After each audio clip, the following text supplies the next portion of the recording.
ఆఖరికి ఏం లేదు సౌత్లో తమిళనాడులో అంటే తమిళనాడులో కూడా పోయి 2021లో తమిళనాడులో ఎలక్షన్స్ అయితే 3 స్థానాలలో పోటీ చేసింది ఎంఐఎం పార్టీ. 2021లోనే వెస్ట్ బెంగాల్లో ఎలక్షన్స్ అయితే 6 స్థానాలలో పోటీ చేసింది ఎంఐఎం పార్టీ. ఉత్తరప్రదేశ్లో 2022లో ఎలక్షన్స్ అయితే 95 స్థానాలలో పోటీ చేసింది ఎంఐఎం పార్టీ. తెలంగాణలో 2023లో ఎలక్షన్స్ అయితే 9 సీట్లలో పోటీ చేసింది ఎంఐఎం పార్టీ. ఉత్తరాఖండ్లో 2022లో ఎలక్షన్స్ అయితే 4 సీట్లలో పోటీ చేసింది ఎంఐఎం పార్టీ. రాజస్థాన్లో 2023లో ఎలక్షన్స్ అయితే 10 సీట్లలో పోటీ చేసింది ఎంఐఎం పార్టీ. అదే 2023లో మధ్యప్రదేశ్లో ఎలక్షన్స్ అయితే 4 సీట్లలో పోటీ చేసింది ఎంఐఎం పార్టీ. 2024 మహారాష్ట్రలో ఎలక్షన్స్ అయితే 16 సీట్లలో పోటీ చేసింది, 1 సీట్ గెలిచింది. 2024 జార్ఖండ్లో ఎలక్షన్స్ అయితే 1 సీట్ పోటీ చేసిరు, ఏం గెలవలేకపోయింది. ఆఖరికి మొన్న జరిగిన ఢిల్లీ శాసనసభ ఎన్నికలలో కూడా 2 స్థానాలలో ఎంఐఎం పార్టీ పోటీ చేసింది. ఎందుకు రకన్నా ఇదంతా చెప్తున్నాం అంటే ఎంఐఎం పుట్టింది భాగ్యనగరంలో, ఎంఐఎం పునాది అంటే భాగ్యనగరంలో. కానీ భాగ్యనగరంలో ఒక ఎన్నిక జరగబోతా ఉంది, ఉప ఎన్నిక జూబ్లీ హిల్స్లో. పోనీ అక్కడ ఎంఐఎంకి ఏం ఓట్లు లేవా అంటే 2014 తెలంగాణ రాష్ట్రం ఏర్పాటైన తర్వాత జరిగినటువంటి ఎన్నికలలో ఎంఐఎం పార్టీ 2014లో జూబ్లీ హిల్స్లో పోటీ చేసింది. జూబ్లీ హిల్స్లో పోటీ చేసినప్పుడు ఎంఐఎం పార్టీకి వచ్చిన ఓట్లు 41,656 ఓట్లు వచ్చినాయి. 2వ స్థానంలో నిలిచింది ఎంఐఎం పార్టీ.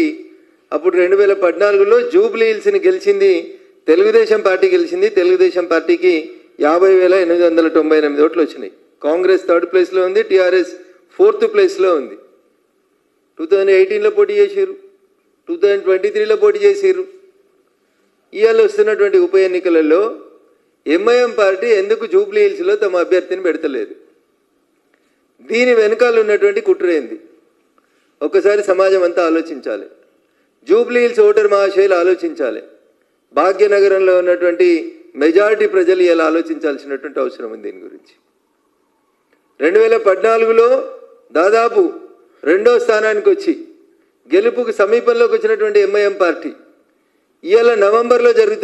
ఇవాళ జరుగుతున్నటువంటి ఎన్నికల్లో, ఉప ఎన్నికల్లో, జూబ్లీ హిల్స్ ఉప ఎన్నికల్లో ఎవరికి మద్దతు ఇస్తుంది?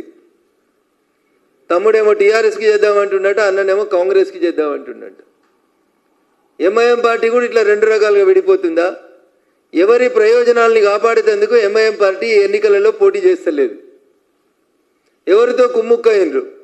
దీని వెనకాల ఉన్నటువంటి కుట్ర ఏంటంటే డిసెంబర్లో రాబోతున్నటువంటి జిహెచ్ఎంసీ ఎన్నికల్లో ఎంఐఎం పార్టీకి మేయర్ పదవిని ఇచ్చేందుకు కాంగ్రెస్ పార్టీ లోపాయికారికంగా ఒప్పందం చేసుకొని ఎంఐఎం పార్టీ సూచించినటువంటి వ్యక్తికే కాంగ్రెస్ ఇలా జూబ్లీ హిల్స్ అభ్యర్థిగా నిలబెట్టబోతుంది అనేది నగ్న సత్యం. రేపు కాంగ్రెస్ పార్టీ అభ్యర్థి ఎవరు అనేది అధికారికంగా ప్రకటించబడిన తర్వాత ప్రజలందరికీ అర్థమవుతుంది ఈ క్యాండిడేట్ ఎంఐఎం క్యాండిడేటా, ఈ క్యాండిడేట్ కాంగ్రెస్ క్యాండిడేట్ అనేది ఒక్కసారి ప్రజలు ఆలోచించుకోవాల్సినటువంటి అవసరం ఉంటుంది. భాగ్యనగరంలో భారతీయ జనతా పార్టీ గత కార్పొరేటర్ ఎన్నికలలో 48 స్థానాల్లో గెలిచి ఎంఐఎం పార్టీతో సమానంగా సీట్లకు షేర్ చేసుకుంటున్నటువంటి ప్రస్తుత తరుణంలో జూబ్లీ హిల్స్లో భారతీయ జనతా పార్టీ ఎన్నికల్లో గెలిచిన మరుక్షణం భారతీయ జనతా పార్టీ మేయర్ అభ్యర్థినే గెలిపించుకుంటారనేటువంటి దీంతో బాధతోటి భయంతో కాంగ్రెస్ ఎంఐఎం 2 పార్టీలు కుమ్ముక్కై సంయుక్తంగా జాయింట్గా ఒక అభ్యర్థిని పెట్టబోతా ఉన్నాయి. అభ్యర్థి ఎవరు అనేది రేపు కాంగ్రెస్ పార్టీ డిక్లేర్ చేసిన తర్వాత ఎంఐఎం అభ్యర్థి పోయి కాంగ్రెస్ అభ్యర్థి అయినా, కాంగ్రెస్ అభ్యర్థి పోయి ఎంఐఎం అభ్యర్థి అవుతాడా అనేది చాలా స్పష్టంగా ప్రజలకు తెలుస్తుంది.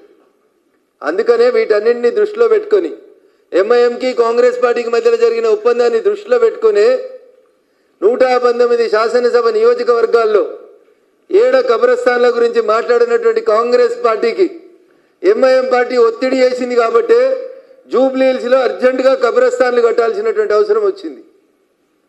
ఎవరిని అప్పీజ్మెంట్ చేయడం కోసం కాంగ్రెస్ పార్టీ అప్పటికప్పుడు రాత్రులకు రాత్రులు జీవోలు తీసుకొస్తుంది, కబ్రస్థాన్ల గురించి చర్చలు ఏమనెత్తుతుంది అనేది ఒకసారి సమాజం ఆలోచించాలి. ఓటర్ మహాశయులు, విఘ్నులైనటువంటి జూబ్లీ హిల్స్ ఓటర్ మహాశయులు ఆలోచించాలి. 2వ స్థానంలో ఉన్నటువంటి ఎంఐఎం పార్టీ అభ్యర్థిని పెట్టకుండా లోపాయికారికంగా ఏమేం బెనిఫిట్స్ కోసం కాంగ్రెస్ పార్టీతో చేతులు కలిపిందో చెప్పాలి. లేకపోతే ఢిల్లీలో పోటీ చేస్తారు, మహారాష్ట్రలో పోటీ చేస్తారు, ఉత్తరప్రదేశ్లో పోటీ చేస్తారు, ఉత్తరాఖండ్లో పోటీ చేస్తారు, తమిళనాడులో పోటీ చేస్తారు, జార్ఖండ్లో పోటీ చేస్తారు. ఇన్ని జాగాలలో పోటీ చేసే సత్తా ఉన్న ఎంఐఎంకి వాళ్ళు పుట్టిన భాగ్యనగరంలో పోటీ చేసేందుకు క్యాండిడేట్ లేడా సార్? పైసలు లేవా? ఎందుకు పోటీ చేస్తలేరు? ఇదే నవంబర్లో బీహార్లో ఎన్నికలు జరిగితే 30 మంది క్యాండిడేట్లు ఉంటారు. ఎంఐఎం పార్టీ పోయి బీహార్లో పోటీ చేసేందుకు ధైర్యం వస్తుంది. కానీ మీరు పుట్టిన భాగ్యనగరంలో